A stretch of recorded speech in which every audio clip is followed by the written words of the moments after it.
பெரியார் குறித்து சீமான் வந்து கொஞ்சம் ஓவரா பேசிட்டாரோன்னு தோணுதுன்னு அண்ணாமலை சொல்லியிருக்காரு. தொடங்கிதான் இருக்கேன். இதுவே ஓவர்னா கொஞ்சம் கஷ்டம். இதுவே ஓவர்னா நீங்க ஒரு பெரிய பட்டியல் போடுறீங்க இல்லையா, தமிழ் சமூகத்துக்காக உழைத்தவர்கள் அரசியல் இருந்தவங்கன்னு சொல்லிட்டு, அந்த பட்டியல இருந்து பெரும்பாலான நபர்கள் பெரியார் ஆதரிச்சவர்கள் இருக்காங்களே. இப்போ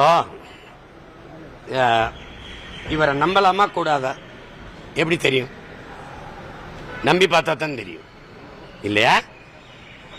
இந்த கோட்பாட்டை ஆதரிச்சு நீங்க பேசுற என் முன்னவர்களின் காலம் எது, இறுதியா அவங்க எங்க முடிச்சாங்கன்னு பாருங்க.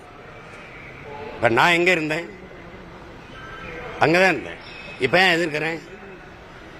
ஒரு காலம் வரும்போது எனக்கு ஒரு விழிப்புணர்வு வருது, தெளிவு வருது. நான் பாக்குறேன் இது கொண்டாடப்பட வேண்டிய கொள்கை இல்லை, இது துண்டாடப்பட வேண்டிய கூட்டம்னு தெரியுது.